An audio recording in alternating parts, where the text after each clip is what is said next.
My dear friends, this weekend we celebrate the fourth Sunday in the season of Advent.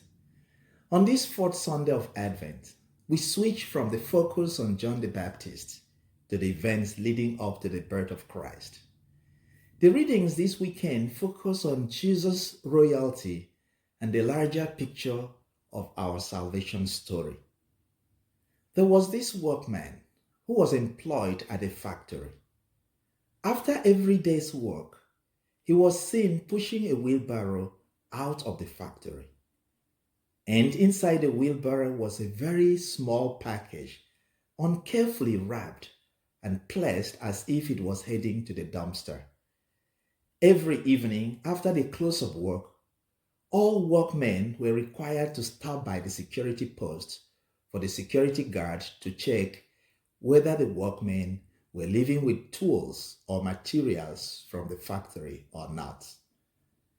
This security guard was employed not long ago and was his duty to ensure that every workman was checked before leaving the premises.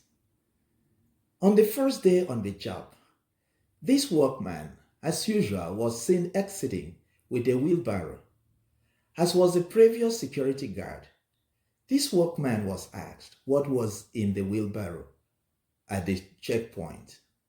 He responded that it was a small box. The security guard replied, "Yes, I can see. It's a small box. But what have you got in it?" The workman responded, "Well, the sawdust that is on the floor at the end of the workday is swept up and thrown away. Well, I needed some, so I put it in the box, and I am going to take it home." At this point, the security guard demanded that the workman open the box.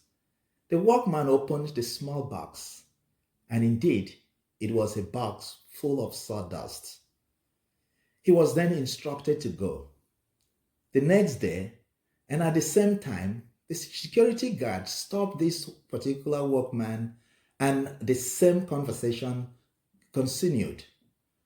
This happened on days 1, 2, 3, and 4. On the fifth day, the workman was pushing out a wheelbarrow with a small box of sawdust.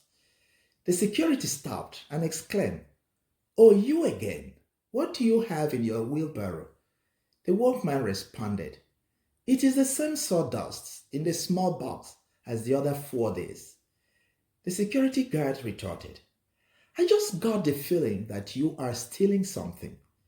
If you agree to tell me what it is, I promise not to report you." The workman answered, "All right, if you say so, I am stealing wheelbarrows." Think about this, my dear friends.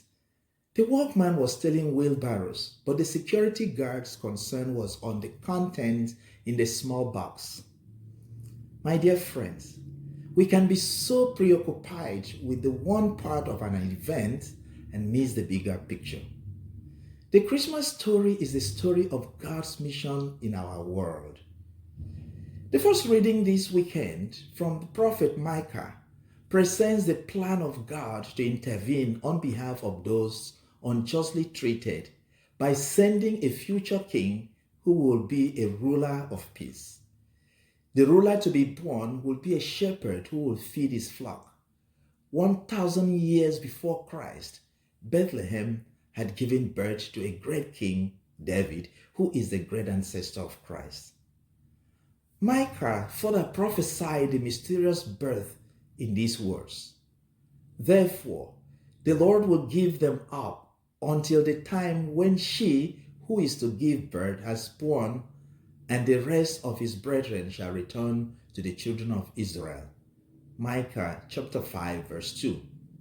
Thus, God's mission of peace is revealed in time, place, and through specific persons. The gospel message, which we commonly call the Visitation, narrates the events of Mary meeting her relative Elizabeth. In this meeting, the song of Mary, the Magnificat, is the climax. This song celebrates the greatness and the faithfulness of God. In it, Mary displays humility as a proper attitude of God's people in reaction to the faithfulness of God. The Christian hope finds a voice in this song of Mary. God is faithful to all generations. He keeps his promise. Again, Mary's song announces the larger implication of God's intervention in our world. He has scattered the proud in the thoughts of their hearts. He has brought down the powerful from their throne and lifted the lowly. He has filled the hungry with good things and sent the rich away empty. In this song of Mary, it affirms God's promise as already fulfilled because she, Mary, feels this fulfillment in God's favor to her to be the mother of the Messiah. The angel called Mary full of grace. Elizabeth called her blessed precisely because of the favor she found in God to be the mother of the Messiah. My dear friends, what makes the Christmas story more meaningful is when it is told in the context of a bigger narrative of the scripture. When the whole story is told, each scene is linked with love that is amazing, joy that is contagious, and peace that is priceless. In the beginning, God created everything, and everything was good. But through the disobedience of one man, sin entered the world. But in the fullness of time, God sent his Son, born of a woman, to ransom those under the law so that we might receive adoption. Therefore, the bigger portrait of the Christmas story is God's love. The actions of the angel, John the Baptist, Mary, Elizabeth, the shepherd, and many more are sparks of this one love. We must not miss this. All of what it means to be a Christian and celebrate Christmas begins with this understanding that God loved the world so much that he sent his only begotten Son, that whosoever believes in him shall not be condemned. Merry Christmas, and may God bless you.